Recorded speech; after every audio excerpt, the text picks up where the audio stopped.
Magandang balita para sa ating mga consumer. May pagbaba ng presyo sa LPG sa susunod na mga buwan. Kung magkano, alamin sa ulat ni Jessie Atienza ng PTV Cebu. The price of LPG is going down. Mababa po yan. That is based on the forecast and based on what is happening in the world market right now. Kahit po meron po yung kaguluhan sa Middle East, but the problem is the demand.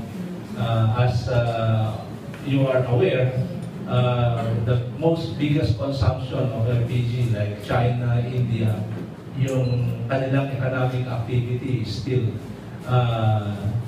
nasa pababa pa rin po, hindi pa rin nagre-recover yung kanilang mga economic activity.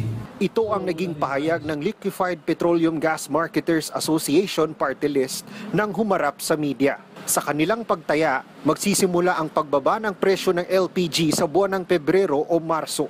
Isang magandang balita ito sa mga consumer. Lalo tumaas ang presyo ng LPG sa pagpasok ng 2024 ng higit 3 piso kada kilo. Kaya naman, malaking bagay ito para sa mga minimum wage earner gaya ni Mary Ann. Bilang ordinaryo na mamamayan, mas mabuti yung bababa yung presyo ng LPG. Monthly budget kami bali nag-share kami sa namin sa asawa ko. Siya sa food, ako ron sa rental sa house namin. Pero para sa inyo, malaking tulong na din. Yes, of course. Malaki yun talaga. Lalo na sa akin na minimum wage earner lang ako. Pero, babala ng LPGMA, posibleng tumaas ulit ang presyo ng LPG sa buwan ng Hunyo. Samantala, patuloy naman ang kampanya ng LPGMA upang ipabatid sa publiko ang RA 11592 o ang LPG Law, isang mahalagang batas na nagbibigay proteksyon sa mga consumer.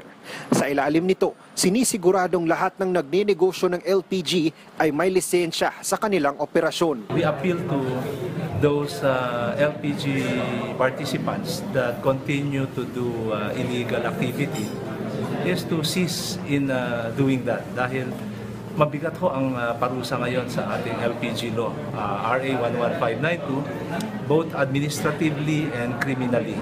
Kaya't ipinapayong bumili lamang ng LPG sa mga lisensyadong tindahan upang sigurado ang timbang at iwas disgrasya.